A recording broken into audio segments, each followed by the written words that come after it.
फिर मुस्लिम लीग ने separate electorate की मांग उठाई, यानी वही पृथक निर्वाचन क्षेत्र दे दीजिए, और कहा कि हम छोटे भाई हैं, आप बड़े भाई हैं, अगर आप दे देंगे तो अच्छा रहेगा। सरदार पटेल ने बड़े गुस्से में कहा कि अब छोटे भाई बड़े भाई की बात समाप्त कर दो, और फिर उन्होंने वही सेंटेंस रिपीट किया और कहा अब यह बात कहो कि साथ में आगे कैसे लेना है। और आज केरल में मुस्लिम लीग के 5 मंत्री हैं।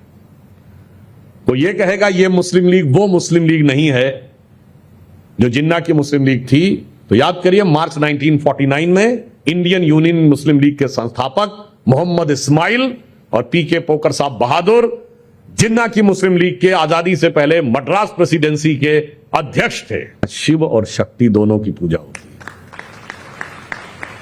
हम दुनिया के इकलौते सभ्यता और संस्कृति, हम किसी का अपमान नहीं करना चाहते, किसी के प्रति अनादर नहीं, पर दुनिया में जितने भी देश हैं, सभ्यताएं हैं, सिविलाइजेशन है, रिलीजन है, सबने भगवान के बारे में विचार किया है, पर वहां ईश्वर सिर्फ और सिर्फ पुरुष है। There is no feminine element in the God.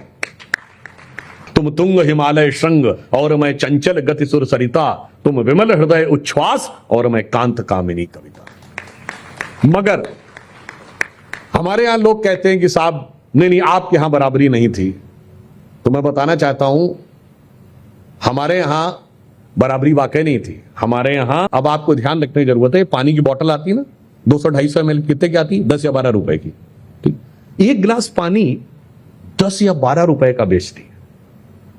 और WhatsApp free, Facebook free, Instagram free, Twitter free, सिर्फ इंटरनेट का पैसा देना है। ये फ्री क्यों दे रहे भाई?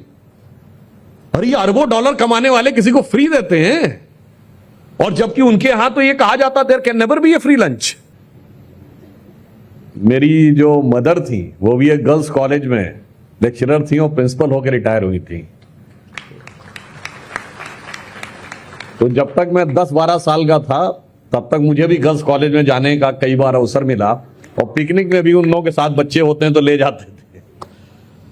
मगर आज हम जिस विषय के ऊपर विचार करने के लिए एकत्र हुए हैं, जैसा कि अभी आपकी प्रिंसिपल मैडम ने बताया, भारत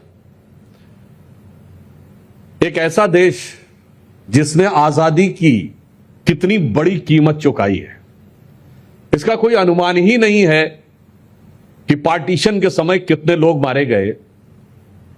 अनुमान 10 लाख से लेकर 20 लाख लोगों की मौत तक जाता है, और 1.5 से 2.25 करोड़ लोग बेघरबार होकर एक जगह से दूसरी जगह शिफ्ट हुए, which was the biggest exodus in the documented history of Mankind. यानी हमारी आजादी कम से कम 10 लाख लाशों के ढेर और 2.25 करोड़ बेघरबार हुए लोगों की बर्बादी और उनकी सिसकियों की कीमत पर आई थी। अगर किसी ने कहा है कि बगैर एक भी खून की बूंद बहाए आजादी मिली थी, तो उसे खून की वो धारा देखनी चाहिए जो पार्टीशन के दंगों के समय बही थी। यथार्थ इतिहास का यह है। अगला प्रश्न उठता है कि इसे याद करने की क्यों जरूरत है? जैसा कि अभी आपके प्रधानाचार्य महोदया ने बताया, याद करने की इसलिए आवश्यकता है कि दोबारा यह गलती रिपीट ना हो। और तीसरा प्रश्न उठता है कि अगर यह याद किया जा रहा है तो किसी को तकलीफ क्यों होनी चाहिए? अगर हिटलर ने कंसंट्रेशन कैंप्स बनाए थे उसी समय में 1945 के आसपास, ज्यूज का होलोकॉस्ट किया था, और उस ज्यूज के होलोकॉस्ट को याद किया जाता है, मूवीज बनती हैं। शिंडलर्स लिस्ट मूवी बनी थी, हम लोग बच्चे थे तब देखा था, तो कोई जर्मन नहीं कहता मेरी भावनाएं आहत हो रही हैं। तो आज भी किसी की भावनाएं आहत नहीं होनी चाहिए, और अगर किसी की भावना आहत होती है तो इसका अर्थ यह हो गया कि वो अपने को उस विचार से आज भी अलग नहीं कर पाया है जिस विचार ने भारत का विभाजन कराया था। और यह दोबारा गलती ना हो, इसकी आवश्यकता इसलिए भी है कि देश का भविष्य सुरक्षित, सुनिश्चित और विकास के पद पर अग्रसर रहना चाहिए। और वैसे आपको पता है, आपका कॉलेज देश के सबसे पुराने कॉलेजेस में से एक है। 1925 में एस्टैब्लिश हुआ। कभी आपने इमेजिन किया 1924 में एस्टैब्लिश हुआ। यूएसएसआर 1919 में बना। थोड़ा सा 5-7 साल पीछे चले जाइए, 1918 यानी जिस समय आप लोगों का कॉलेज एस्टैब्लिश हुआ, जरा दुनिया का मैप देखिए, तब चाइना का पार्ट शिंजियांग नहीं था, सिकियांग नहीं था, तिब्बत नहीं था, यूएसएसआर बना नहीं था। इन टर्म्स ऑफ एरिया सिर्फ पाकिस्तान बांग्लादेश ही हमारा हिस्सा नहीं था, बर्मा भी भारत से गवर्न होता था। और आप में से शायद बहुतों को न पता हो, अभी ईरान और अमेरिका वाली वॉर चल रही है, तो आप उसमें ओमान का नाम सुनते होंगे। Oman was controlled by Bombay presidency, वो भी ब्रिटिश इंडिया का हिस्सा था। यानी in terms of area we were the biggest country on earth. In terms of population we were the biggest country on earth. आज भी अगर आप, अब तो खैर वैसे ही बिगेस्ट हो गए इन टर्म्स ऑफ पॉपुलेशन, और अगर आप पाकिस्तान बांग्लादेश और इनको मिला दें तो और भी बड़ा हो जाता है। और entire China was Buddhist, and if you consider Hindu and Buddhist as one family, then Hinduism with an extended part of Buddhism was the biggest religion on earth। आप सोचिए कहां से कटते कटते घटते घटते कहां तक पहुंचे हैं। इसलिए इसको समझने की जरूरत है। और जिन लोगों ने उनसे आंखें मूंदी, उसके बाद क्या हुआ? कहा गया 47 को भूल जाओ। तो क्या देश में दंगों की श्रृंखलाएं नहीं हुई? 67 का सूरत का दंगा हो, 80 का मेरठ का दंगा हो, 84 का भिवंडी का दंगा हो, 87 का मेरठ का दंगा, 80 का मुरादाबाद का दंगा, बहुत सारी चीजें हुई। चलिए वो भी भूल जाओ। फिर कश्मीर हुआ, भागना पड़ा, वो भी भूल जाओ। तो फिर केरल के मल्लापुरम से भागो, मालदा से भागो, पंजाब के, बंगाल के, और असम के धुबरी बरपेटा करीमगंज से भागो। उसके बाद भी बच जाए तो जो जो यहां बैठा है दिल पे हाथ रख के कहे, अपने माता पिता से पूछे, जो जिस शहर में रहता उस शहर के पुराने इलाके से भागा और नई कॉलोनीज में आके बसा। आप गंभीरता से देखिए, उस विचारधारा को आज समझाने की जरूरत है कि यह जिस कारण से यह डिवीजन हुआ था, उस डिवीजन को समझने की आवश्यकता है। और जो ये झूठ फैलाया जाता है कि अमुक के कारण हुआ, इसके कारण हुआ, मैं खुद कोट करना चाहता हूं मौलाना आजाद, जो सबसे लंबे समय तक कांग्रेस के प्रेसिडेंट रहे, फ्रॉम 1942 टू 1946। उन्होंने अपनी किताब इंडिया मीन्स फ्रीडम में लिखा हुआ है, उन्होंने कहा कि पार्टीशन सबसे बड़ी ब्लंडर है, और यह इतिहास में यह लिखा जाएगा कि पार्टीशन मुस्लिम लीग की वजह से नहीं, कांग्रेस की वजह से हुआ। यह वो जवाहरलाल नेहरू जी को संबोधित करके कौन कह रहा है? मौलाना अबुल कलाम आजाद, जो भारत के पहले शिक्षा मंत्री थे। अब आप आइए, उसके बाद जो परिस्थितियां बनी, आज इतिहास को छोड़ दीजिए, एकदम प्रेजेंट पे आइए। ऑपरेशन सिंदूर से एक महीना पहले 16 अप्रैल 2025 जनरल आसिम मुनीर का वीडियो अवेलेबल है। क्या कहता है कि हिंदू और मुस्लिम दो नेशन थे, हम ये मानते हैं, हम साथ में नहीं रह सकते थे, इसलिए हमने डिवीजन कराया। और उन्होंने बोला कि दुनिया में दो ही रियासतें हैं जो कलमे की बुनियाद पे बनी, एक रियासत मदीना और एक रियासत पाकिस्तान। और उसके बाद सब लोग बैठे ताली बजा रहे थे। इस ताली की गूंज भी जिसको सुनाई ना पड़ रही हो तो उसे अपने कानों का इलाज कराना चाहिए। इसके बाद कोई कंफ्यूजन नहीं रह जाता है कि किसने पार्टीशन कराया और क्यों कराया। ये भी मैं बताना चाहता हूं, जो लोग ये बताने का प्रयास करते हैं, तो इसकी सबसे पहले शुरुआत कहां से आती है? अल्ताफ हुसैन हाली ने एक कविता लिखी थी और उन्होंने कहा था कि हम हिंदुस्तान के ऊपर हुकूमत करते थे। दिसंबर 1887 मेरठ और मार्च 1888 लखनऊ। सैयद अहमद खान ने कि 2 स्पीचेज हैं, दोनों जाके अवेलेबल हैं, कोई जाके नेट पे जाकर पढ़ सकता है। यहां से पार्टीशन की नींव पड़ती है।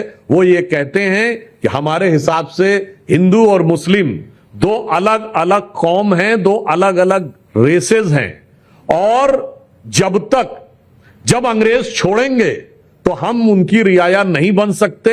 हमें अपनी कलम यानी तलवार का यूज करने की इजाजत होनी चाहिए, और एक बार हम ये दिखा देंगे कि तलवार के दम पर ही हमारी असली आइडेंटिटी कायम रहेगी।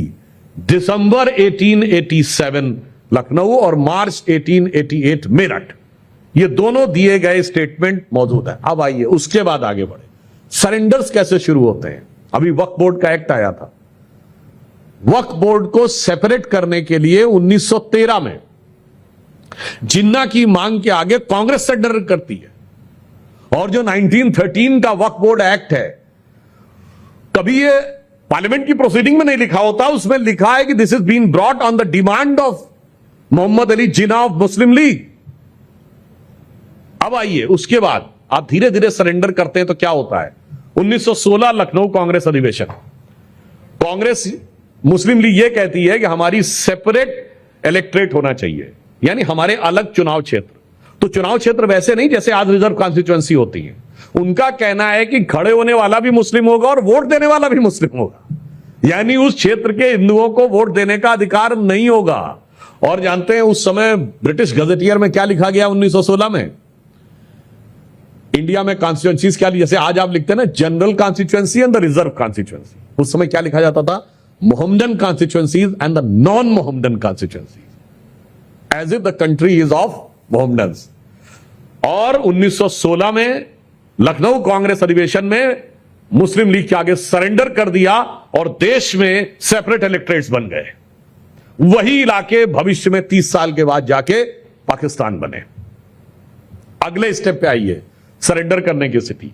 फिर जिन्ना की हिम्मत और बढ़ी, उसने कहा जी ये वैसा है कि मैं महात्मा गांधी को महात्मा नहीं बोलूंगा, because Mahatma is a Hindu उपाधि। इसीलिए आपने जितनी मूवीज देखी होंगी उसमें जिन्ना के मुंह से हमेशा सुना होगा मिस्टर गांधी। ये never used the word Mahatma Gandhi और बापू। अब और हिम्मत बढ़ी। अब उन्होंने कहा 1924 के अधिवेशन में, जिसमें मोहम्मद अली जौहर कांग्रेस की अध्यक्षता कर रहे थे, जो बाद में मुस्लिम लीग के नेता बने, जिनके नाम पे अभी ये रामपुर की यूनिवर्सिटी है जिसको लेकर वो सारा विषय चल रहा है। उन्होंने कहा कि साहब वंदे मातरम नहीं बोलेंगे। जबकि मजे की बात यह समझिए, 1896 के कलकत्ता कांग्रेस अधिवेशन में वंदे मातरम बोला गया। उसकी अध्यक्षता रहमतुल्लाह अहमद सयानी ने की, मुस्लिम थे, कोई प्रॉब्लम नहीं थी।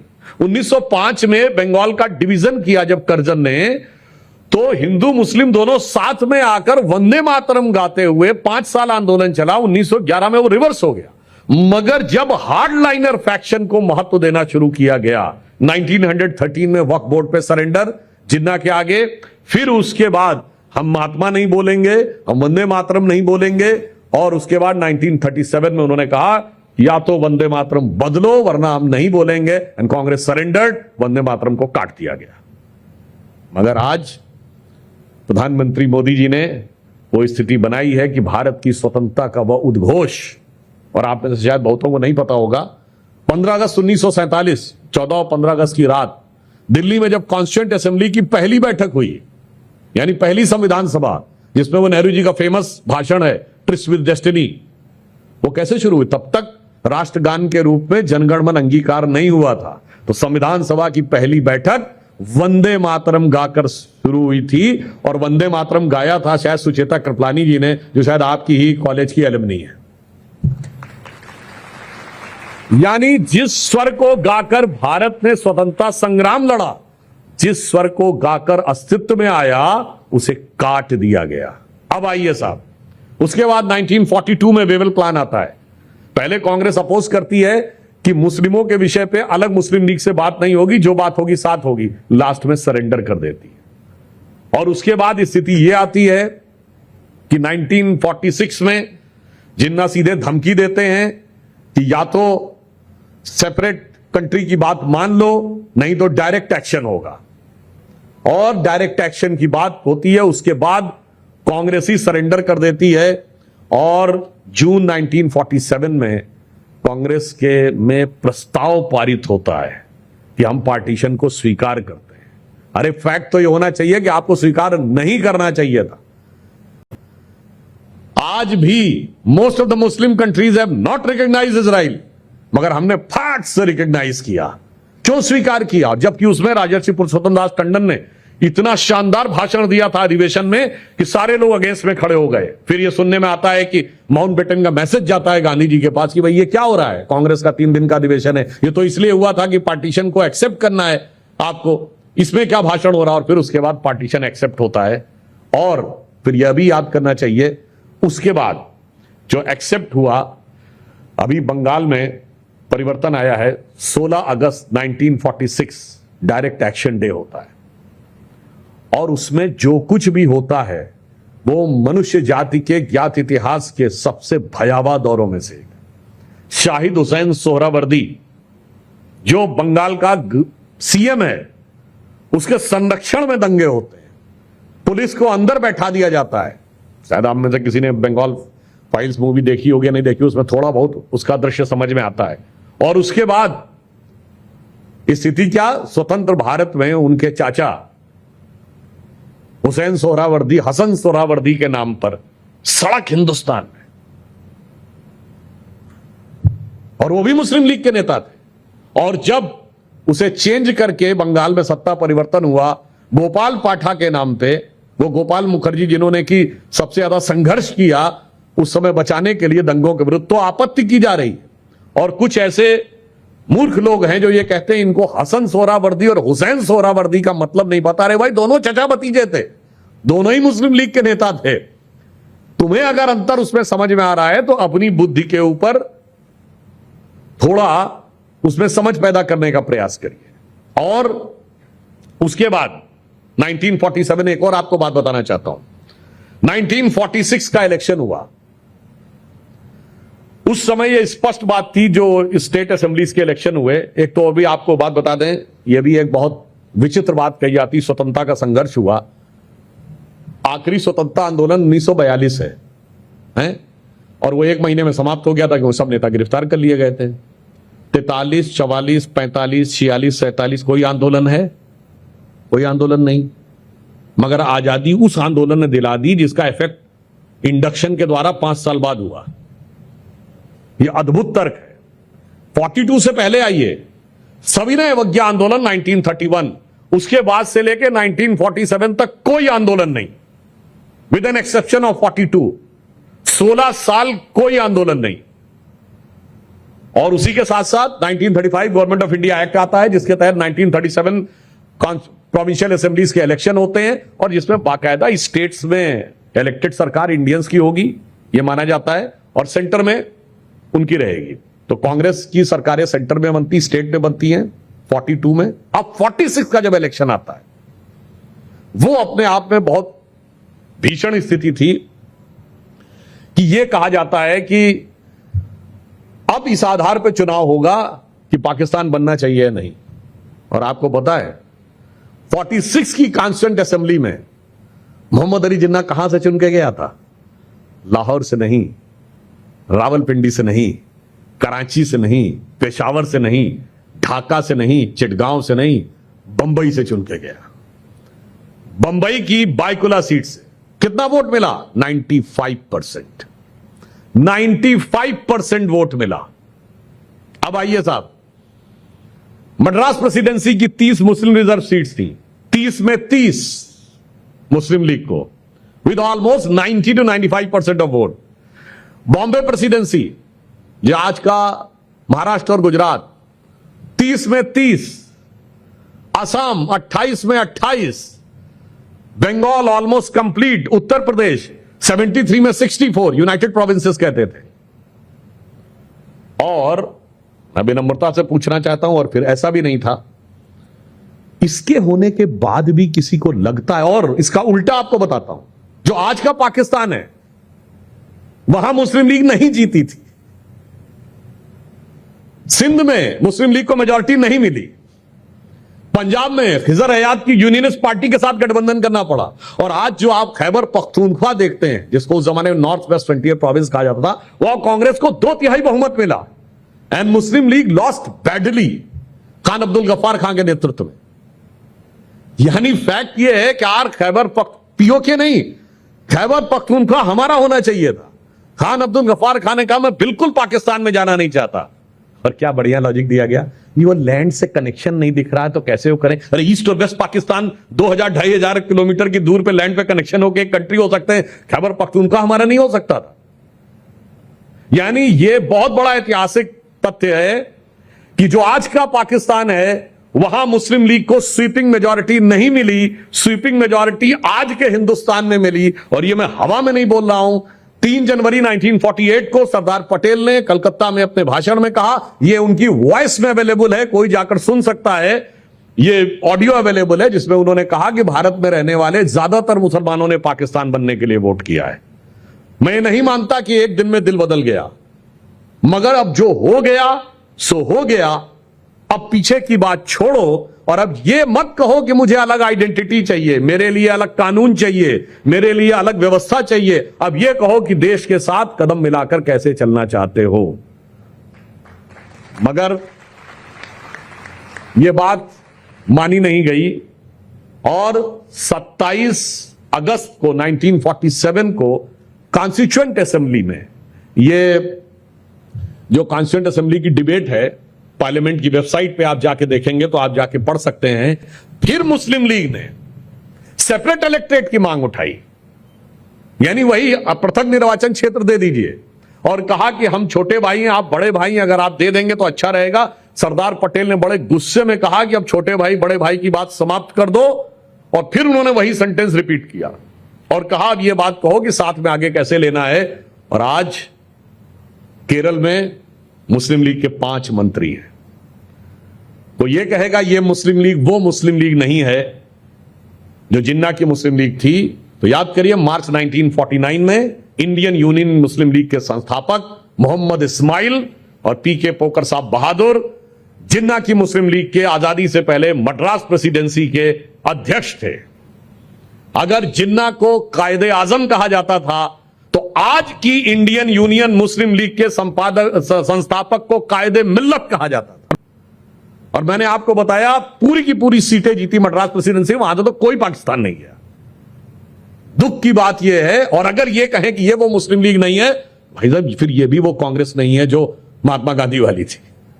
यह भी 1978 में कांग्रेस आई के रूप में बनी है। अगर आप अपनी लीगेसी जोड़ते हैं तो सेम वही लीगेसी है। फिर आप कहेंगे चलिए ठीक है, वो सब जो था, मगर अब आगे क्या। मगर ये चीजें इसलिए याद करने की जरूरत है कि वो गलतियां बार बार दोहराई नहीं जानी चाहिए थी। मगर क्या हुआ, 1950 का दशक आया, देश का मुसलमान राष्ट्र की मुख्य धारा में मिलने को तैयार था। किसी मुस्लिम ने डिमांड नहीं की कि मेरे लिए अलग एजुकेशन इंस्टीट्यूशन चाहिए। नेहरू जी ने कहा लो मदरसा हम दे देते हैं। अरे डिमांड ही नहीं थी, आपने सप्लाई कर दिया। इवन यहां तक की स्थिति यह थी, अगर आप उस समय याद करिए, हम लोगों से तो बहुत, हम लोगों के ग्रैंड फादर्स और उनकी या मदर फादर को भी याद होगा, सुना आप लोगों ने, सबको होगा, उस समय कितने ही मुस्लिम कलाकार, उनको कोई परहेज ही नहीं था हिंदू नाम से फिल्म में आने में। भाई दिलीप कुमार कौन थे? यूसुफ खान। अजीत कौन थे? हामिद अली। जॉनी वाकर कौन था? बदरुद्दीन। मधुबाला, मीना कुमारी। यानी उनको कोई समस्या नहीं थी नाम भी रखने में।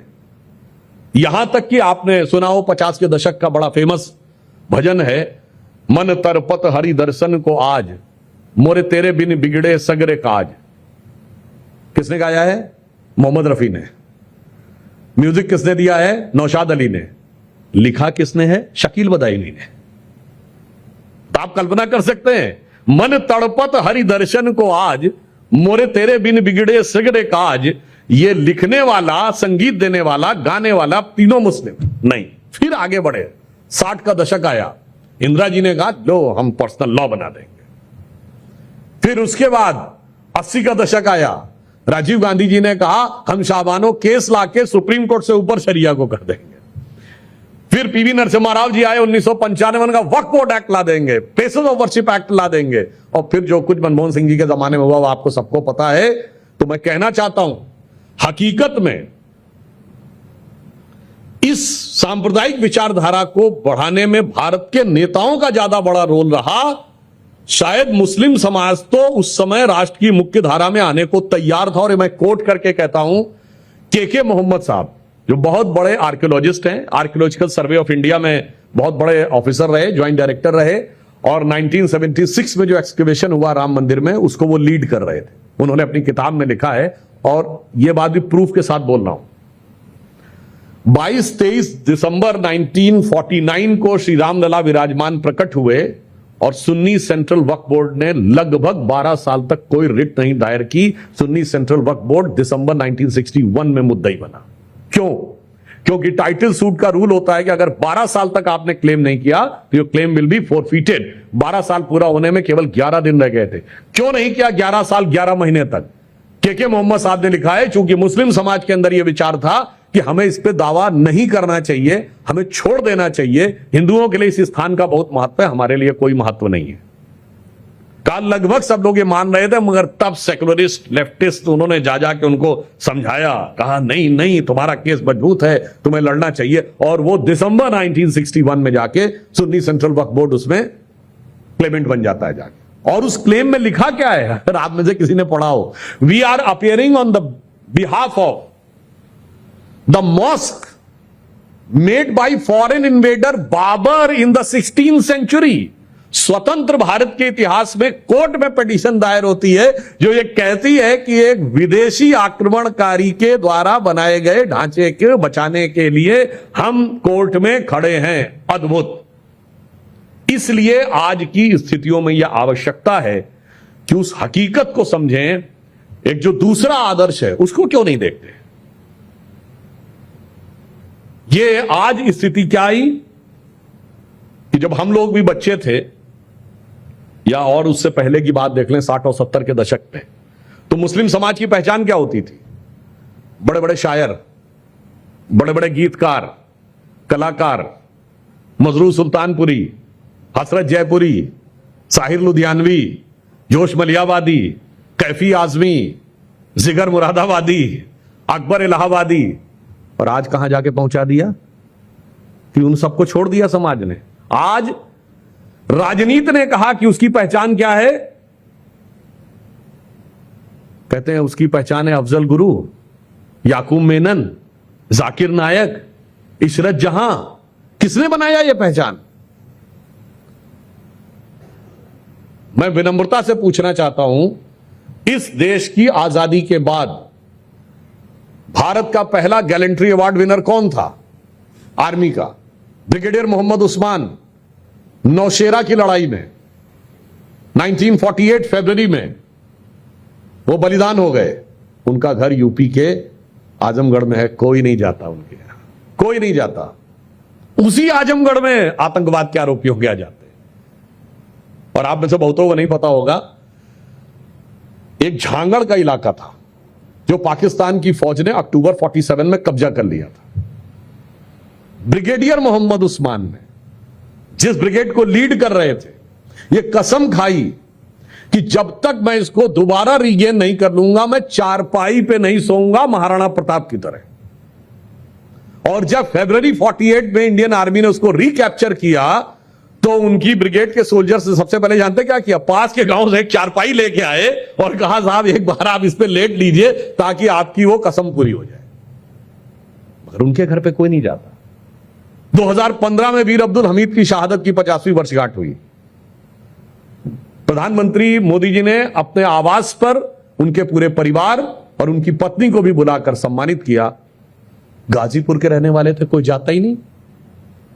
आपने पद्मावत मूवी देखी होगी, वैसे आप में से जो लोग साहित्य के स्टूडेंट होंगे उनको पता होगा। पद्मावत एक महाकाव्य है। किसने लिखा? मलिक मोहम्मद जायसी। मलिक मोहम्मद जायसी ने अपने पद्मावत महाकाव्य में राणा रतन सिंह को अच्छा और अलाउद्दीन खिलजी को क्रूर बताया है।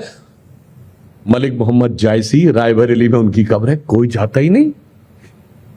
अब आइए दिल्ली से थोड़ा नजदीक, कृष्ण भक्ति साहित्य के अत्यंत उत्कृष्ट विद्वान रसखान, पूरा नाम क्या? शेख मोहम्मद इब्राहिम रसखान, जो भगवान कृष्ण की भक्ति में क्या कह रहे हैं? शेष गणेश दिनेश महेश सुरेशहु जाहि निरंतर धावें, जाहि अनादि अनंत अखंड अछेद अभेद सुवेद बतावें, और ताही अहीर की छोहरियां छछिया वर छाछ पे नाच नचावें। यानी जिसको वेद अनंत अखंड अछेद अभेद बता रहे, उनके यहां कोई जाता ही नहीं। यानी आज इसलिए समझने की जरूरत है कि उस कट्टरपंथी विचारधारा को पोषित नहीं करना है, हमें भारत की उस भारतीयता की विचारधारा को पोषित करना है और सबको साथ में लेके चलना है। मगर वो कट्टरपंथ की जो विचारधारा सिर्फ भारत के लिए चुनौती नहीं है। वो कट्टरपंथ की विचारधारा जो लोग कहते हैं साहब भारत में वो इस कारण से हो रहा, पॉलिटिकल मंच नहीं है तो मैं नाम नहीं लेना चाहता, इनकी वजह से हो रहा है, तो मैं पूछता हूं भाई साहब ये बर्मा में किसकी वजह से हो रहा है? ये चाइना के सिकियांग प्रोविंस में किसकी वजह से हो रहा है? ये रशिया के चेचेनिया में किसकी वजह से हो रहा है? ये इथोपिया में किसकी वजह से हो रहा है? ये श्रीलंका में ईस्टर संडे पे बम किसकी वजह से फूट रहे हैं? ये सिडनी में किसकी वजह से हो रहा है? ये Belgium, Netherlands, Luxembourg, Spain, Madrid, London, ये 9/11 किसकी वजह से हो रहा है? प्रॉब्लम उस विचारधारा में है, और इसलिए आज का दिन हमें याद दिलाता है कि उस विचारधारा को हमें नियंत्रित करने की जरूरत है और सकारात्मक विचारधारा को आगे बढ़ाने की जरूरत है। मगर आप इसके साथ यह भी समझिए, हमने कितना खोया, जो मैं बात कह रहा था, इसको आप इस ढंग से समझिए। पाकिस्तान और बांग्लादेश तो छोड़िए, आप में से शायद बहुतों को ना पता हो, अफगानिस्तान में, काबुल में आज से सिर्फ 100 साल पहले 1/3 पॉपुलेशन हिंदू और सिखों की थी। 1/3 काबुल में। जब नेताजी सुभाष चंद्र बोस कोलकाता से गए हैं एस्केप करके, तो वो काबुल में कहां रुके थे जाके? एक ड्राई फ्रूट्स के मर्चेंट थे ना, मेहरोत्रा जी, उन्हीं की दुकान पे रुके थे। आज कोई ड्राई फ्रूट के मर्चेंट मेहरोत्रा जी बचे काबुल में? आइए, बर्मा में almost more than 50% of the business was controlled by Indians. वो जो 50 के दशक का गाना है, मेरे पिया गए रंगून किया है, वहां से टेलीफोन तुम्हारी याद सताती है, वो इसीलिए था कि रंगून जाना बहुत आम बात होती थी। वहां कोई कुछ नहीं बचा। और मैं एक और बात कहना चाहता हूं, क्योंकि यहां वुमेन्स कॉलेज है, अगर आजादी के उस दौर की सबसे दुखद यंत्रणा झेली है तो महिलाओं ने झेली है। और अगर आपको ध्यान ना हो तो याद करिए लाहौर की, अभी उल्लेख कर रही थी आपके प्रधानाचार्य महोदया, लाहौर की बड़ी फेमस घटना है कि वहां एक नहीं सैकड़ों औरतों ने कुएं में कूदकर जान दे दी थी, क्योंकि उनको इस बात का डर था कि अगर वो जीवित पकड़ ली गई तो उनके साथ पता नहीं क्या होगा। फैसलाबाद जिले में और कई जगहों पे लोगों ने अपने मेमोयर्स में लिखा है कि गांव को जब चारों तरफ से घेर लिया गया तो परिवार वालों ने अपने हाथों से अपनी यंग बच्चियों को मारा है, क्योंकि उन्हें अब यह था कि ये जिंदा पकड़ ली गई तो इनके साथ क्या होगा, यह कल्पना नहीं की जा सकती। इसलिए, और जो कुछ भी कटी हुई लाश है वो सब, मैं वो विभत्स वर्णन में नहीं जाना चाहता, मगर अगर सर्वाधिक यंत्रणा किसी ने सही है तो भारत ने सही, भारत में महिलाओं ने सही। मगर एक और बात समझिए, ये वो देश है जिसने कभी मैसेकर प्राचीन काल में देखा ही नहीं था। ये वो देश है जहां युद्ध में कभी महिलाओं के साथ कोई बर्बरता नहीं होती थी।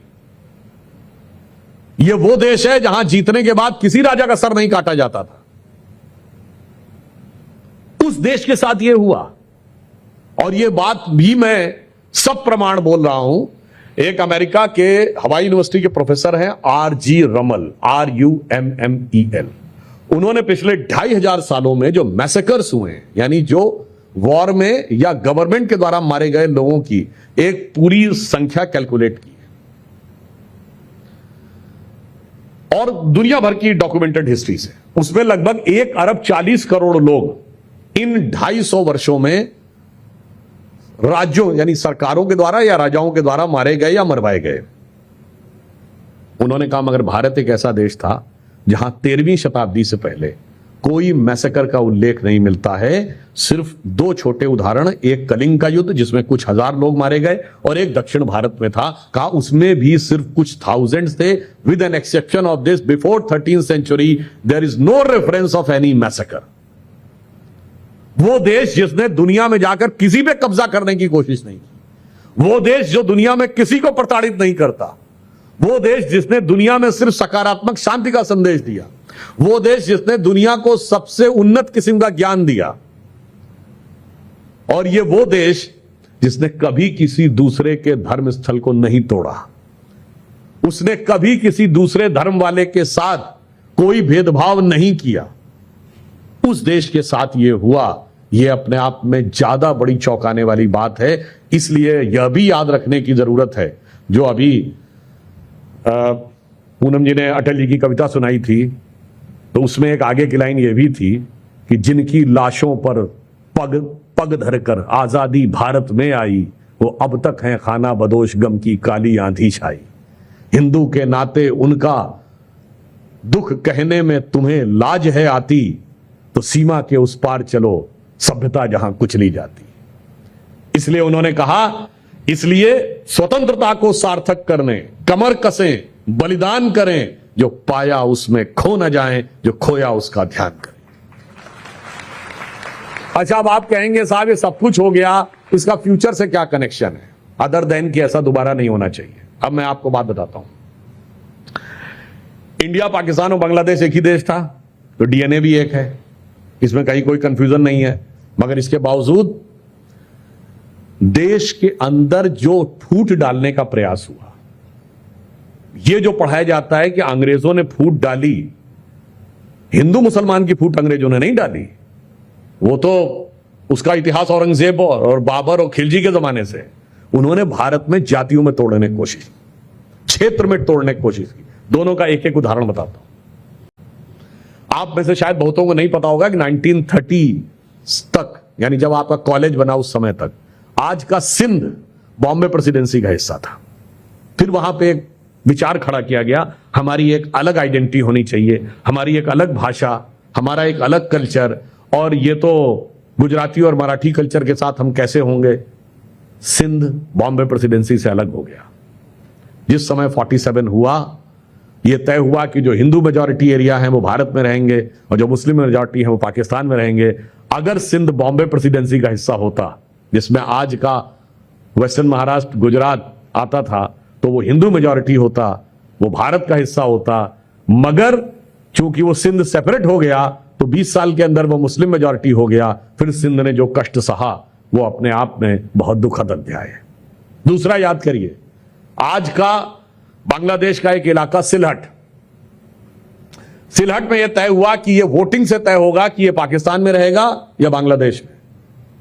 और उस समय पाकिस्तान के पहले लॉ मिनिस्टर, आप में से बहुतों को शायद पता हो या जिनको ना पता हो, पाकिस्तान, जैसे हमारे पहले लॉ मिनिस्टर बाबा साहब अंबेडकर थे, पाकिस्तान के भी पहले लॉ मिनिस्टर जोगेंद्र नाथ मंडल थे, जो शेड्यूल कास्ट थे।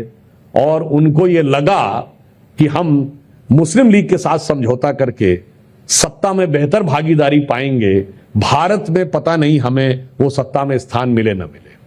तो सिलहट में जो उनकी जाति थी, उसकी संख्या सर्वाधिक थी, और उन्होंने अपनी जाति की वोटिंग मुस्लिम लीग के पक्ष में करा दी, और सिलहट पाकिस्तान में चला गया। यह था 1947, 3 साल बाद, अक्टूबर 1950। जोगेंद्रनाथ मंडल का इस्तीफा नेट पे अवेलेबल है, जाके पढ़िएगा। वो दर्द, वो कष्ट सामने नजर आएगा। जिन लोगों पे विश्वास करके उन्होंने हाथ मिलाया, उसने कहा मेरी ही जाति के लोगों को, वो 2 ऑप्शन दिए जा रहे हैं, कट जाओ या कन्वर्ट हो जाओ। लियाकत अली के पास में गया, कौन? लॉ मिनिस्टर ऑफ पाकिस्तान, छोटा मोटा आदमी नहीं है। कह रहे कोई प्राइम मिनिस्टर नहीं सुन रहा, और आखिर में दुखी होकर इस्तीफा देके भारत में आके गुमनाम जिंदगी जीते हुए उनके आखिरी साल गए। तो यह भी ध्यान रखना चाहिए कि ये जो फूट डलवाने का प्रयास हुआ, उसके परिणाम बहुत खतरनाक हुए। और आज भी, अब मैं आपको बताना चाहता हूं दोनों में अंतर क्या है। जो मैंने कहा ना, दोनों एक हैं। 80 साल में हम कहां पहुंचे और वो कहां पहुंचे। आज हम वहां पे पहुंचे हैं कि भारत दुनिया की 4th बिगेस्ट इकोनॉमी है, 4th बिगेस्ट स्टॉक एक्सचेंज है, तीसरा बड़ा ऑटोमोबाइल का मैन्युफैक्चरर है, दूसरा बड़ा मोबाइल हैंडसेट का मैन्युफैक्चरर है, डिजिटल ट्रांजैक्शन में दुनिया का नंबर 1 देश है, चांद के अछूते कोने दक्षिणी ध्रुव पर पहुंचने वाला देश। बड़ी बड़ी ग्लोबल टेक जाइंट्स के चीफ इंडियन है। गूगल का चीफ सुंदर पिचाई भारतीय है, माइक्रोसॉफ्ट का चीफ सत्य नडेला भारतीय है, पेप्सी की चीफ इंदिरा नुई भारतीय है, बहुत सारा, मास्टर कार्ड का चीफ, वर्ल्ड बैंक के चीफ है अजय बंगा, वो भारतीय, तो बहुत सारा है, तबीर भाटिया की हॉटमेल से लेके सब तक। और वहां पे भी, वहां क्या हुआ 80 साल में, जैश ए मोहम्मद का चीफ वहां पे है, लश्कर तैयबा का चीफ वहां पे है, अल कायदा का चीफ वहां पे पकड़ा जाता है।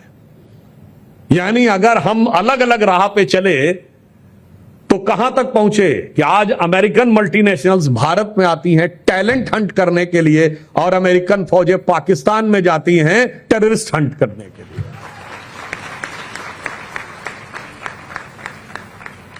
और फिर इतना ही नहीं, किसी को पाकिस्तान जाना पड़ जाए तो उसकी सांस गले में अटक जाती है, और पाकिस्तान से लोग भारत में इलाज कराने के लिए आते हैं उनकी जान में जान आ जाती है। ये अंतर है कि हम वो जो ये कहां आ गए, हम यूं ही साथ साथ चलते, वो कहां पहुंचे और हम कहां पहुंचे।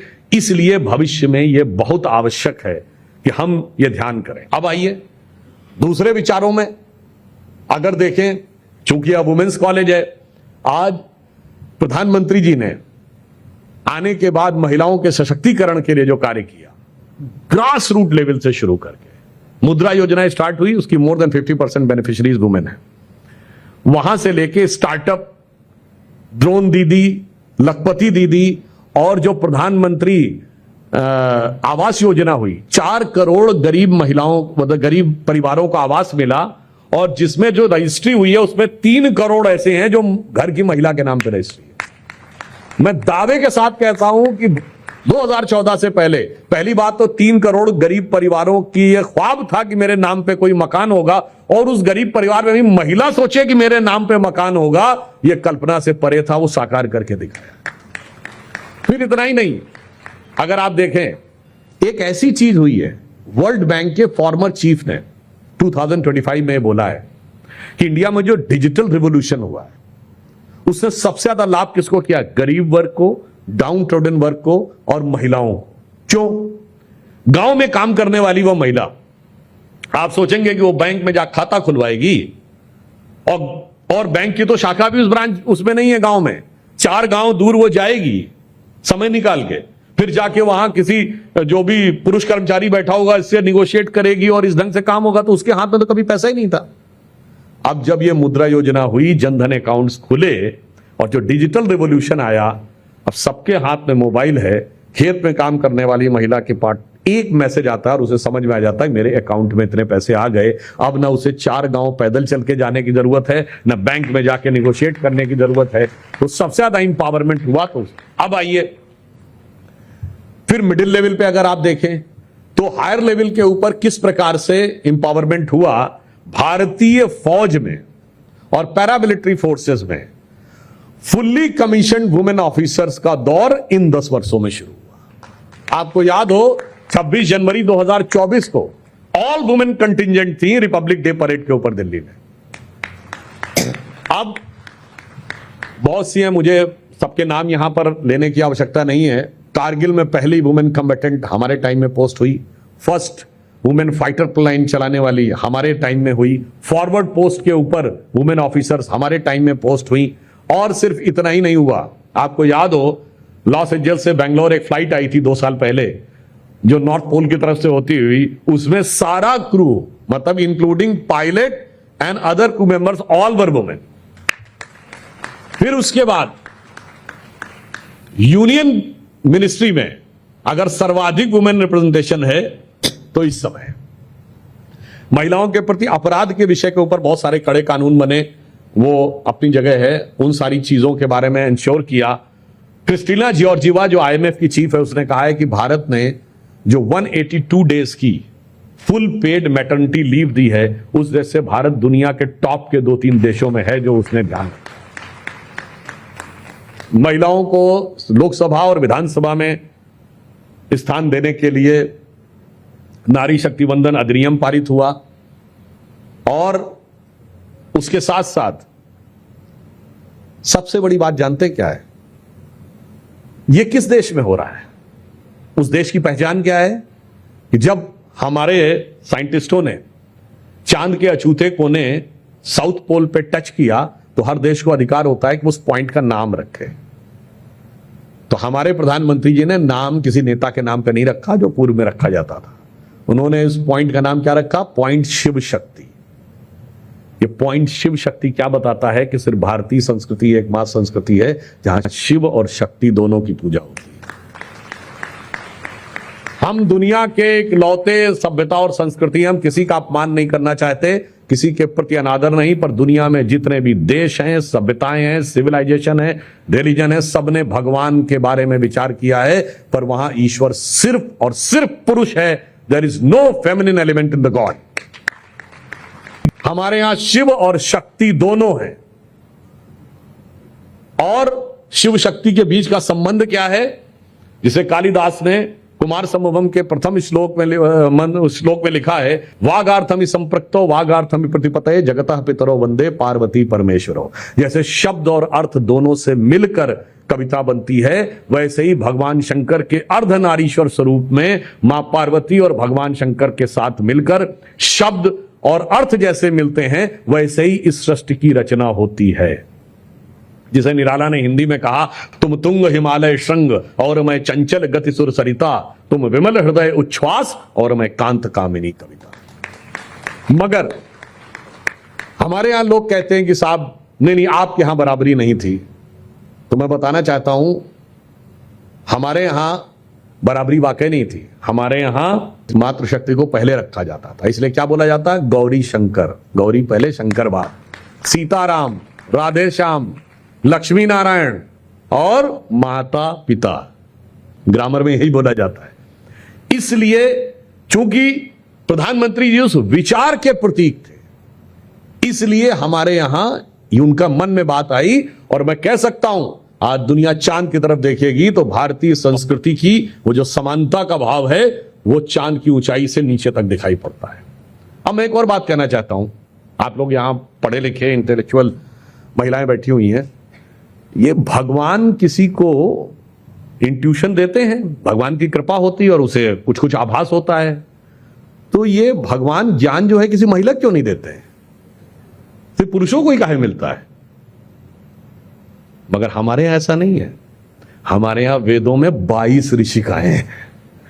गार्गी, अपाला, लोपमुद्रा, मैत्रेयी, संध्या, इन नाम पे आपके यूनिवर्सिटीज में कॉलेजेस भी हैं। दुनिया में कहीं भी महिलाओं पे भगवान की कृपा और ज्ञान नहीं मिलता है, सिर्फ और सिर्फ हमारी हिंदू संस्कृति में महिलाओं को ज्ञान मिलता है। आप में से शायद बहुतों को पता हो या ना पता हो, तंत्र सूत्र सारा शिव पार्वती को देते हैं। सारा का सारा तंत्र सूत्र पार्वती के ही माध्यम से मिलता है। अब फिर इतना ही नहीं है, उसके आगे आइए, प्राचीन काल से लेकर आज तक जितनी वुमेन रूलर्स हुई हैं, पहले कहीं वहां रही थी। मतलब मैं प्रभावती गुप्त जो गुप्त काल में हुई, उनसे लेके वाकाटकों के जमाने में, और उसके बाद महारानी अहिल्याबाई होलकर, कित्तूर की रानी चेन्नम्मा, रानी अबक्का और रानी दुर्गावती, रानी लक्ष्मीबाई, ये सब तो मिडिवल एज में हुई है।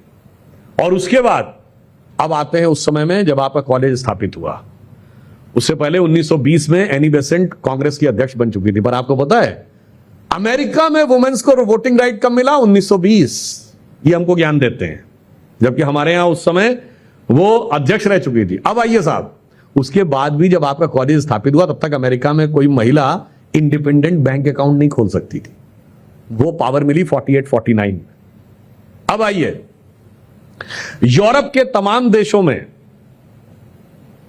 उनको एमएलए एमपी बनने का अधिकार ही नहीं था उस समय, यानी पीपुल्स रिप्रेजेंटेटिव नहीं बन सकती थी। और स्विट्जरलैंड जैसा देश, जिसको आपने बड़ा, आप लोग ख्वाबों ख्यालों में आदमी सोचता स्विट्जरलैंड जाने का मौका मिले, उसके कुछ कैंटन्स यानी प्रोविंसेस ऐसे थे जहां महिलाओं को पीपुल्स रिप्रेजेंटेटिव यानी एमएलए बनने का अधिकार जानते कब मिला है? 1990 जब हम लोग कॉलेज में आ गए थे। और वो लोग आके हमको बताते, और आप में से बहुतों ने चाहे बात सुनी होगी, विच हंट वर्ड सुना होगा। विच हंट का मतलब होता है जबरदस्ती किसी के पीछे जाना। विच का मतलब क्या होता है? चुड़ैल, डायन। ब्रिटिश पार्लियामेंट से इनेक्टेड एक्ट था विच क्राफ्ट एक्ट। ये कोई वो नहीं कि सामाजिक कुरीति थी, बाकायदा पार्लियामेंट ने एक्ट पारित कर रखा था, किसी भी महिला को चुड़ैल घोषित कर दो और जिंदा जला दो। 15वीं, 16वीं, 17वीं शताब्दी में सैकड़ों महिलाओं के डॉक्यूमेंट्स हैं जिनको बाकायदा चुड़ैल घोषित करके जिंदा जलाया गया। और वो हमसे आके ये कहते हैं कि सिविलाइजेशन हमने आपको सिखाया है। और आपको पता है विचक्राफ्ट एक्ट ब्रिटिश पार्लियामेंट से कब रिपील हुआ है?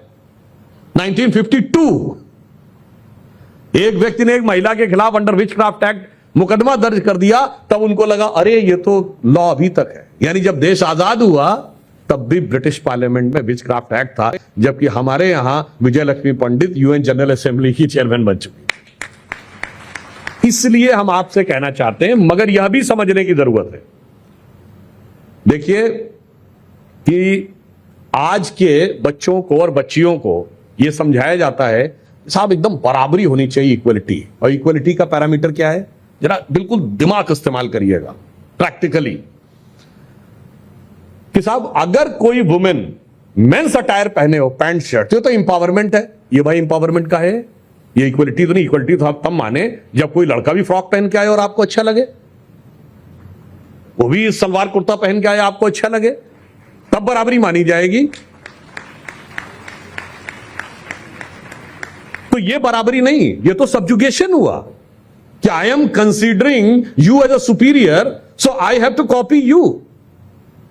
यानी जैसे माइकल जैक्सन ने पिगमेंटेशन करके अपने को व्हाइट करवा लिया, तो ये काले गोरे की बराबरी नहीं है, बल्कि ये तो फीलिंग है कि मुझे काले को गोरा होकर ही बराबरी करनी है।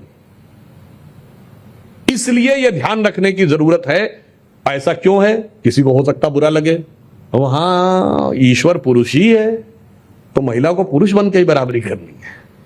जब आपने कहा साहब, आज महिलाएं बहुत आगे चल रही, पर जब आपने कहा राइफल चला लिया, बॉक्सिंग कर लिया, घुड़सवारी कर ली, सारी अच्छी बात, but are they feminine characteristics और द मैस्कुलिन कैरेक्टरिस्टिक्स?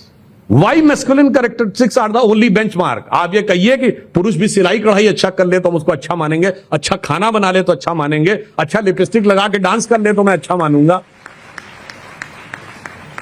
और ये आपके दिमागों में कैसे भरा जा रहा है, ये भी मैं आपको बताना चाहता हूं। यद्यपि मैंने बात पार्लियामेंट में बोली थी, मगर उसमें टाइम कम था तो नहीं बोल पाए थे।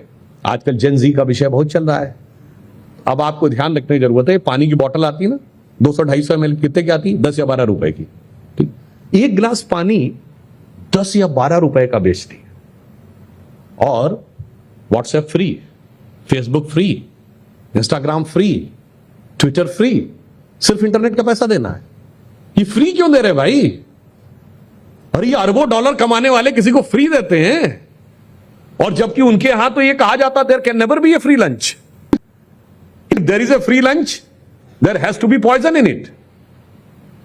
तो अब आप समझिए वो फ्री क्यों दे रहे हैं। कारण आज की युवा पीढ़ी बहुत जागरूक है, बहुत वेल इन्फॉर्म्ड है, कहती है हम बहुत रीजनेबल हैं, हम बड़े लॉजिकल हैं। जब तक हमें लॉजिक और रीजन समझ में नहीं आएगा, हम किसी बात को एक्सेप्ट नहीं करेंगे। शंकर जी पे दूध क्यों चढ़ाया जाता है, इसका भी मुझे रीजनिंग चाहिए। मगर वही युवा पीढ़ी है जिसको कहा जाता है कि फटा हुआ कपड़ा पहन लो, वो कभी विचार ही नहीं करती कि इसमें मुझे कोई रीजनिंग चाहिए, खट से पहन लेती। गंभीरता से सोचने की जरूरत है। यह है कैप्चरिंग ऑफ माइंड।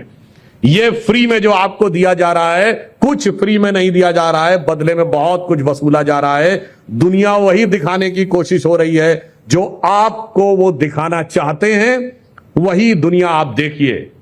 मगर यह भी याद रखने की जरूरत है कि भारत आज एक उस मुकाम पर जाकर खड़ा हो रहा है जहां हमने फिजिक्स ओलंपियाड में 5 गोल्ड मेडल के साथ ज्वाइंटली सही नंबर 1 रहे।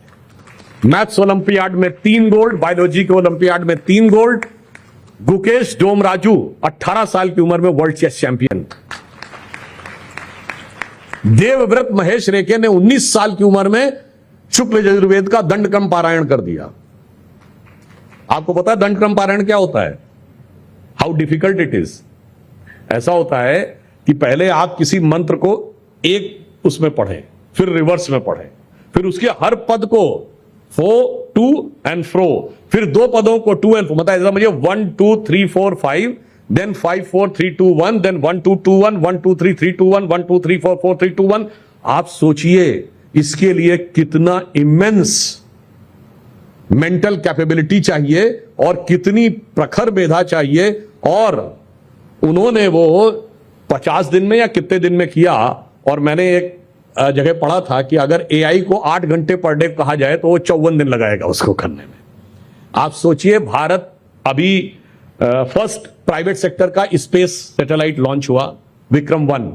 तो जिस कंपनी ने उसको वो किया वो स्काई रूट कंपनी है, जिसकी एवरेज एज 28 साल है। उन बच्चों ने उसको वहां तक पहुंचा के दिखा दिया। इसीलिए हम बताना चाहते हैं कि जो आपको दिखाया जा रहा, समझाया जा रहा है, और फिर मैं एक बात पुनः रिपीट कर देना चाहता हूं, जो बच्चों के बीच में रिपीट करना बहुत जरूरी है। ये आपको जो दिमाग बताया, इस ढंग का कपड़ा पहन लो, इस ढंग की सोच ले लो, ये खाना अच्छा है। With due respect to everybody, आज की जो यंगेस्ट जनरेशन है, खाने के मामले में उसने बहुत चुनौती झेली है। उसने पिज्जा बर्गर बहुत खाए हैं, और आज साइंस कहती है जंक फूड से। सांस लेने को शुद्ध हवा नहीं मिली है, खाने को शुद्ध भोजन नहीं मिला है, पीने को शुद्ध पानी नहीं मिला, बगैर फिल्टर के पानी नहीं पी सकते। दिल्ली में क्या स्थिति सांस की रहती है जाड़े के समय में। इसलिए मैं कह रहा हूं कुछ प्राप्त किया है तो कुछ चुनौतियां भी हैं, मगर उसी के साथ साथ ये बहुत संभल के और समझ के चलने की जरूरत है। जैसे आजकल एक और फैकेट भर दिया जाता है यंगर जनरेशन के मन में कि साहब उसके साथ प्रेम था फिर ब्रेकअप हो गया। अच्छी तरह समझ लीजिए, जो प्रेम है उसमें ब्रेकअप नहीं होता, जो ब्रेकअप हो जाए वो प्रेम नहीं होता। ये सिर्फ और सिर्फ फिजिकल अट्रैक्शन है, जिसको इस पूरे इकोसिस्टम ने आपके दिमाग में प्रेम का नाम दे दिया है। अट्रैक्शन में रिपल्शन होता है, रिपल्शन के बाद फ्रस्ट्रेशन होता है, फ्रस्ट्रेशन के बाद डिस्ट्रक्शन होता है। वो बच्चों को बहुत ध्यान रखना चाहिए। वो पुराना गीत था, हम लोग के भी खैर जन्म से पहले गाना है, आंखों से जो उतरी है दिल में तस्वीर है एक अफसाने की, खुद ढूंढ रही है शम्मा जिसे क्या बात है उस परवाने की। मगर याद रखिए, आंखों से उतर के अफसाना कब सीमेंट के ड्रम में पहुंच जाएगा पता नहीं लगता है। You have to be very cautious. जिसे वसीम बरेलवी साहब का एक शेर है कि माना मुझे अपना हाल बयां करना नहीं आता, तुझे भी तो उसे एहसास करना नहीं आता। माना मुझे अपना हाल बयां करना नहीं आता, तुझे भी तो उसे एहसास करना नहीं आता। वो दिन गए जब मोहब्बत हुआ करती थी जान की बाजी, अब कोई बिछड़ जाए तो कोई मर नहीं जाता। बल्कि अब तो उल्टा होता है, मार के काट के टुकड़े टुकड़े करके सूटकेस में बंद कर देता है या रेफ्रिजरेटर में।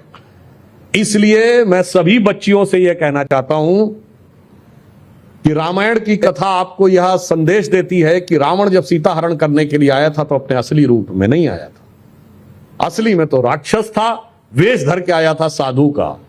तो जो भी दिख रहा है उसको फेस वैल्यू पे बिल्कुल यकीन नहीं करने का है। तो मैं कहना चाहूंगा कि बिटिया इस संसार में संभल के चलियो जाए, ना जाने किस भेष में कब रावण मिल जाए। और अगर कोई ऐसी स्थिति आए, और वैसे ये भी बात कहूंगा, वैसे तो यहां पे लड़के नहीं हैं, लड़के भी कई बार अपने को समझते हैं हम लोग थोड़ी इतने इमोशनल हैं, हम तो सब मैनेज कर लेते हैं, we are smart enough to tackle every situation.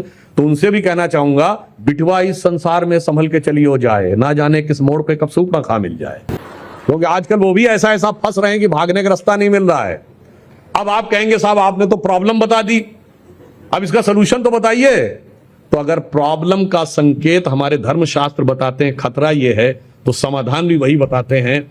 भगवान राम की दिनचर्या के विषय में तुलसी ने रामचरितमानस में क्या लिखा है, प्रात काल उठके रघुनाथा, मातु पिता गुरु ना वही माता। बस ये सीक्वेंस समझ लीजिए, जब कोई ऐसी सिचुएशन आए तो पहले मातु मम्मी से बात करिए, फिर पिता फादर से बात करिए, फिर गुरु टीचर से बात करिए, then decide anything, don't jump to the conclusion. और इसलिए हम यह भी कहना चाहते हैं कि आज भारत दुनिया का यंगेस्ट कंट्री है, biggest country in terms of, मगर आज भारत के युवा पे एक बहुत बड़ी जिम्मेदारी है।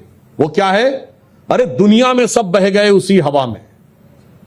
We are the youngest country in the world, this is not full truth, this is half truth. The full truth is we are the youngest country and the oldest civilization. जो कहते हैं ना यूनान मिस्र रोमा सब मिट गए, जहां से कुछ बात है कि हस्ती मिटती नहीं हमारी, सब मिट गए। आज बताइए, किसी को जाके देखिए यूनान में कुछ बचा नहीं, हिस्ट्री की बुक्स में है, ग्रीस में हिस्ट्री की बुक्स में है, रोमन एम्पायर में हिस्ट्री की बुक्स में है, चाइनीज सिविलाइजेशन हिस्ट्री की बुक्स में है, ब्रिटिश एम्पायर हिस्ट्री की बुक्स में है, अमेरिका का इंका माया एस्टेक सिविलाइजेशन हिस्ट्री की बुक्स में, हम इकलौते बचे हुए हैं। तो बाकी आज भी आप देखिए, आप G20 समिट देखते होंगे तो सारे दुनिया के राष्ट्राध्यक्ष सूट कोट टाई में आते हैं, सिर्फ हमारे प्रधानमंत्री जी कुर्ता पजामा में होते हैं। जब आप डावोस समिट देखते हैं तो सारी जो फाइनेंस मिनिस्टर्स हैं वो वेस्टर्न ड्रेस में होती हैं, सिर्फ हमारी निर्मला सीतारमण जी साड़ी में होती हैं। यानी हमारी आइडेंटिटी आज भी बची हुई है। अब यह तय होना है, सिर्फ भारत का इतिहास नहीं, दुनिया का इतिहास इससे तय होने वाला है कि जिसमें पूरी दुनिया के देश बह गए, उसी में हमारा युवा बहेगा, या वो चट्टान की तरह खड़ा होकर इस काल चक्र की धारा को बदल देगा। और इसलिए जब भारत एक नए स्वरूप की तरफ आगे बढ़ रहा है, तो हमें बिल्कुल ध्यान रखना चाहिए कि नित करने को बलिदान जवानी जागा करती है, युग करने को निर्माण जवानी जागा करती है। और जब देश के ऊपर विपदाओं के बादल छाते हैं, नित नई चुनौती लेकर के जब दुश्मन आते हैं, तब करके शर संधान जवानी जागा करती है, युग करने को निर्माण जवानी जागा करती है। और इसलिए मैं आपसे कहना चाहता हूं, अपरिमित क्षमता है भारत के युवा में। आज स्थिति ये समझिए, अगर बड़ी बड़ी मल्टीनेशनल कंपनियों को आप लीड कर रहे हैं, बड़ी बड़ी रिसर्चेस को लीड कर रहे हैं, फौज में इतना अच्छा काम कर रहे हैं, कॉमनवेल्थ गेम्स में इतने मेडल्स प्राप्त कर रहे हैं, तो बस हमें यह ध्यान रखना है कि वो जो एक गाना था ना, अभी कुछ दिनों पहले फिल्म आई थी, यही उम्र है कर ले तू गलती से मिस्टेक। तो मैं बताना चाहता हूं, ध्यान रखने की जरूरत है। यह बात भी मैंने पार्लियामेंट में बोली थी, उसको रिपीट कर देता हूं। जवानी के तीन ही काम होते हैं, योग, भोग, संग्राम, तीनों जवानी काम। अब ये चॉइस आपकी है। जो भोग करता है वो रोग का शिकार होता है, जो संग्राम करता है वो कभी ना कभी जाकर मृत्यु को प्राप्त होता है, जो योग करता है वो भगवान को प्राप्त होता है। मगर आज 80% लोग सिर्फ भोग में लगे हैं। बढ़िया नौकरी मिल जाए, फिर बढ़िया सी सैलरी मिल जाए, फिर बढ़िया अपना डिस्कोथेक और पब में बढ़िया बियर पी के अपना झूमेंगे, जिंदगी सेट, मस्त जवानी फिर नहीं आनी, जीवर ऐश करो। ये वो चेक है जिसको यारो जल्दी कैश करो।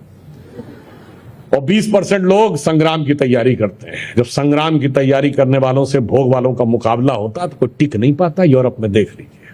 और 1% लोग शायद योग की बात कर रहे हैं। तो हमें तय करना है कि हमें गलती नहीं करनी है। तो याद रखिए, यही उम्र है, न कर तू गलती से मिस्टेक। कोई मिस्टेक नहीं करनी है, सही दिशा में संभल कर, समझ कर आगे बढ़ते हुए इस देश को एक नई दिशा में लेके जाना है। और लास्ट में कहना चाहूंगा, यह भारत का अमृतकाल है। 2047 में जब 100 ईयर्स ऑफ इंडिपेंडेंस हम पूरा करेंगे, तो प्रधानमंत्री जी ने कहा था कि अमृतकाल में जो देश हम करेंगे, जो काम करेगा, वो 1000 साल तक भारत का मार्ग प्रशस्त करेगा। तब यही पीढ़ी 20-21 साल के बाद किसी न किसी महत्वपूर्ण पद पर बैठकर किसी न किसी देश के महत्वपूर्ण कार्य को संचालित कर रही होगी। बस इतना अंत में ध्यान रखिए, कई बार आजकल यह भी एक थॉट प्रोसेस है कि हमें अपने आचरण में शुद्धता रखनी चाहिए। यह कौन सा कॉन्सेप्ट होता है? तो मैं यह भी बताना चाहता हूं, जो चीज जितनी प्यूरिफाइड होती है वो उतनी पावरफुल होती है। अब ये बताइए, ईरान और अमेरिका की लड़ाई में तकलीफ अमेरिका को किससे है? यूरेनियम से। Uranium 238, when it's given 60% purified, it becomes power grade. When it becomes more than 90% purified, it becomes weapon grade. यानी न्यूक्लियर एनर्जी तब आप बना पाते हैं जब प्योरली प्योरिफाइड हो। ठीक। क्वांटम कंप्यूटर में क्या है? देखिए, जितनी आप हाई टेक्नोलॉजी में जाएंगे, उतना एक्सटर्नल डिस्टर्बेंस कम होना चाहिए। आपका आईफोन है या कोई भी फोन है, आप उसको धूप में रख दें, थोड़ी देर सस्टेन कर पाएगा। 2 घंटा धूप में रख देंगे, खराब हो जाएगा। पानी में थोड़ी देर के लिए सस्टेन कर पाएगा, 2 घंटा पानी में डाल देंगे, खराब हो जाएगा। जबकि एक नॉर्मल चीज, कोई बाकी आप खिलौना डाल दीजिए, नहीं खराब होगा।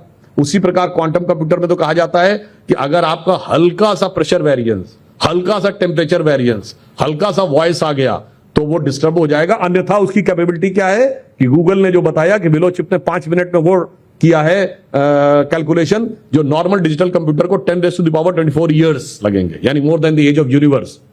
इसका मतलब जो जो आप अपने अंदर की यात्रा में जाते हैं और अपने आचरण को जितना शुद्ध करते चले जाते हैं, उतनी पावर आपके पास आती है। यंग बच्चों को यह बहुत ध्यान रखना चाहिए, और उन्हें खुद ध्यान रखना चाहिए। उन्हें आप इसको ऐसे समझिए, कई बार क्या होता है, फिजिकल स्ट्रेंथ की बात अगर आप करें, तो फिजिकल स्ट्रेंथ में मैन और वुमेन में मैन की फिजिकल स्ट्रेंथ ज्यादा है, मगर स्टेनलेस स्टील की रॉड की फिजिकल स्ट्रेंथ और यूरेनियम 238 की फिजिकल स्ट्रेंथ में स्टेनलेस स्टील की रॉड की फिजिकल स्ट्रेंथ ज्यादा है। यानी दोनों का डंडा बना के लड़ाई लड़ेंगे तो हो सकता है स्टेनलेस स्टील की रॉड उसको तोड़ दे, मगर वही यूरेनियम जब प्यूरिफाइड होकर वेपन ग्रेड हो जाता है, वो एक एनर्जी का ब्लास्ट करेगा और हजारों जो स्टेनलेस स्टील की रॉड्स हैं यूं भस्म हो जाएंगे। तो यह तय करना होता है कि आप अपने अंदर की लेटेंट एनर्जी को पहचानिए और भारत के भविष्य को समझिए कि भारत भविष्य में कहां लेके जा रहा है। इसीलिए हम ये कहना चाहते हैं, हमने कभी दुनिया को जीतने का प्रयास नहीं किया, हमने अपने अंदर अपने को जीतने का प्रयास किया। इसीलिए जो प्रधानमंत्री जी ने कहा है कि 2035 तक मैकॉले के माइंडसेट से बाहर आना है, यह बात मैं फिर कह रहा हूं। जहां हमने रिमेंबर किया था देश की आजादी और पार्टीशन को, यह लड़ाई आजादी से ज्यादा बड़ी लड़ाई है। वो इसलिए कह रहा हूं कि आजादी की लड़ाई वो थी कि हम जेल में थे, जेल में बैठे हर व्यक्ति को पता लगता है कि जेल से बाहर निकलना है और बाहर निकलने के बाद दोबारा जेल में नहीं आना है। पर यह वो लड़ाई है कि हमारे दिमाग में मैकाले मार्क्स की marijuana और मेडिसिन ऐसी भरी हुई है, like a drug addict. Drug addict drug से बाहर ही नहीं आना चाहता, उसे वही अच्छा लगता है, बल्कि वो छटपटाने लगता है। तो ड्रग एडिक्ट्स को ड्रग से छुड़ाना ज्यादा मुश्किल है, जेल से छुड़ाना ज्यादा आसान है। इसलिए जेल से तो हम छूट चुके हैं, मगर इस अमृत काल में वो जो विष भरा हुआ है उससे हम बाहर निकलेंगे, तब हम वास्तविकता में विश्व को देख पाएंगे कि ये भारत क्या है, ये वो देश है। एंड में एक और बात ऐड कर दूं, अभी हम सब ने मां सरस्वती की आराधना की, ठीक है, पर आपको पता है कि जापान में भी एक देवी है बैजेंटीन, जो गॉडेस ऑफ विजडम मानी जाती, लोटस पे बैठती हैं, हाथ में वीणा। तो बताने की जरूरत नहीं कि वो कौन है। अभी ईरान की लड़ाई हो रही थी तो आपने देखा होगा ईरानियन मीडिया में, जब उन्होंने कहा हम 5000 साल पुरानी सभ्यता में आज तक कोई दबा नहीं पाया, तो वहां पर वो लोग एक पुरानी पर्शियन गॉडेस को दिखा रहे हैं जिसका नाम है आरा देवी सूरा अनिता। देवी वर्ड उसमें भी है, और उसकी खासियत जानते क्या है? उनके सर के पीछे सूर्य बना है और लॉयन पे बैठी हुई हैं और शत्रुओं का नाश कर रही हैं। अब आइए साहब, सुमेरिया में एक देवी है जिनका नाम है इनाना, वो तो और भी है, वो लॉयन पे बैठी है, उनके बहुत सारे हाथ हैं, अभी जाके चेक कर लीजिएगा, और उन हाथों में अलग अलग प्रकार के अस्त्र हैं, वो भी इविल्स को डिस्ट्रॉय कर रही हैं। नहीं, इसका भारत से कोई कनेक्शन थोड़ी है, ये मैं खाली की ड्रग्स ऐसी भरी हुई है, मानने को तैयारी नहीं होते हैं कि भारत से कोई कनेक्शन हो सकता है। ना ना ना, सब कुछ बाहर से अंदर आया, अंदर से बाहर नहीं। कोई कहने लगेगा कि महिषासुर का बलिदान था, भाई वो सुमेरिया में भी हो रहा था, क्या भाई है? अरब वर्ल्ड में prior to advent of Islam 3 देवियां हैं, अल्लत, अल मन्नत, अल उज्जा। एक गॉडेस ऑफ विजडम है, एक गॉडेस ऑफ पावर है, एक गॉडेस ऑफ प्रॉस्पेरिटी है। अब बताने की जरूरत है क्या है? इसलिए मैं कह रहा हूं कि इस देश की जो संस्कृति, और आप में से बहुतों को शायद पता हो, रशिया में 2 रिवर्स हैं, एक का नाम है काम जो वोल्गा की ट्रिब्यूटरी है, और दूसरी का नाम है मोक्ष। नहीं, ये भी सब बाई चांस है, इसमें क्यों माने कि भारत का कोई कनेक्शन है? अब आइए, ल्यूथेनियन लैंग्वेज में धुएं को क्या कहते हैं? धूमस, ये बाई चांस है।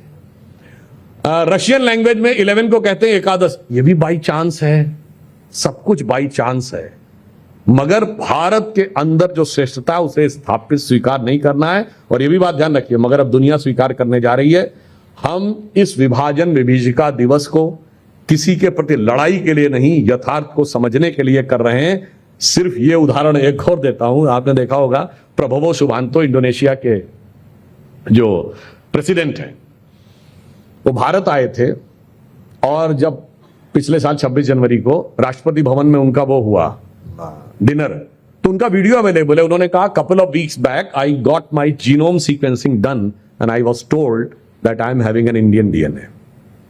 अब आइए, अभी अफगानिस्तान के एग्रीकल्चर मिनिस्टर भारत आए थे, उन्होंने कहा था हमारी डीएनए भी एक है अफगानिस्तान और भारत का, सोच भी एक है। अब ये सुन के पाकिस्तान तो डिप्रेशन में आ गया कि इनका भी डीएनए एक है, इनका भी डीएनए एक है, मैं कहां बीच में आ गया। इसलिए हम कहना चाहते हैं, भारत दुनिया में एक अलग प्रकार का देश है, हम भविष्य के लिए आगे बढ़ रहे हैं। आज युद्ध संघर्ष जो कुछ भी है, इसमें भारत ही राह दिखाएगा। जिसे अटल जी ने कहा था कि दुनिया का इतिहास पूछता, रोम कहां यूनान कहां है, घर घर में शुभ अग्नि जगाता, वो उन्नत ईरान कहां है, और दीप बुझे पश्चिमी जगत के, छाया जब बर्बर अंधियारा, तभी चीर कर तम की छाती चमका हिंदुस्तान हमारा। अब बस याद रखिए, ये 20 साल की हमारी प्लानिंग है, इसको संभाल के गुजारिएगा। जो कहते थे ना, हम लाए हैं तूफान से कश्ती निकाल के, इस देश को रखना मेरे बच्चों संभाल के। प्रधानमंत्री जी ने कहा 1000 साल आगे के भारत का मार्ग प्रशस्त करेगा, तो प्लानिंग है 20-22 साल की, विजन है 1000 ईयर्स अहेड, और इंस्पिरेशन है 10,000 ईयर्स बैक। तो एक गौरवशाली अतीत हमें प्रेरणा दे रहा है, स्वर्णिम भविष्य हमारी प्रतीक्षा कर रहा है। बस वर्तमान में सावधानी रखिए, जिसे कहेंगे गौरवशाली था भूत, भूतकाल, पास्ट। गौरवशाली था भूत, भविष्यत भी महान है अगर संभालें आप उसे जो वर्तमान है। धन्यवाद।